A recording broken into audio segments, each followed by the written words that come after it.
የሊንግ ኮርፖሬሽን አለቃ ሊንግ ሮፌንግ አስፈላጊ ጉዳዮችን በአልፋ ላይ ያስቀምጧል። አቶ ሊንግና የድርጅቱ ቡድን ነገ ከሰዓት ሻንጋይ እንደሚገቡ ታውቋል። እኔ ከነሱ ጋር ቀጠሮ ይዣለሁ። ድርጅታችንን ይጎበኛል። ታዲያ ሁሉም ሰው የዚህን ቀጠሮ ከፍተኛ አስፈላጊነት በደንብ ይረዳል። የድርጅቱ ችሎታ ለጨረታው መሰረት ነው የሚሆነው። ሊንግ ሮፌንግ ልክ እንደ ቃለ መጠይቅ መሪ ነው የሚሆነው። ስለዚህ አስፈላጊ ነው። በግማሽ ቀን ጉብኝት ውስጥ ችሎታው ምን ያህል እንደሆነ ማሳየት አለብን። ለአቶ ሊንግ ምንም አይነት ምክንያት እንዳንሰጠው።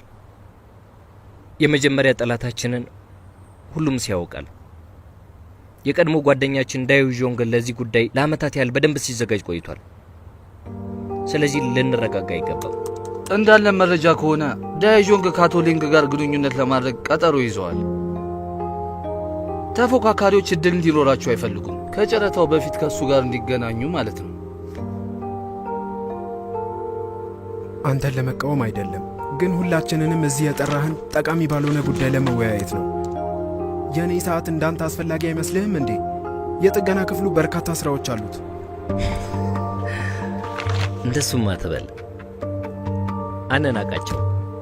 በዚህ ወቅት ሁሉም ሰው ጠንክሮ መስራት አለበት። ይህም ፕሮጀክት ካሸነፍን ሁሉንም ሰው ለማዝናናት እልካለሁ።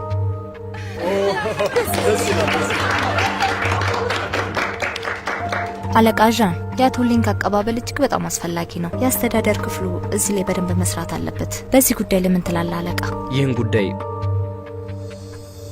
ረዳቴ ወይን ትይዘዋለች። ወይዘሪት ዱ የአንቺ ክፍል ያግዛት ብቻ። እሺ፣ እንደሱ እናደርጋለን። እሺ፣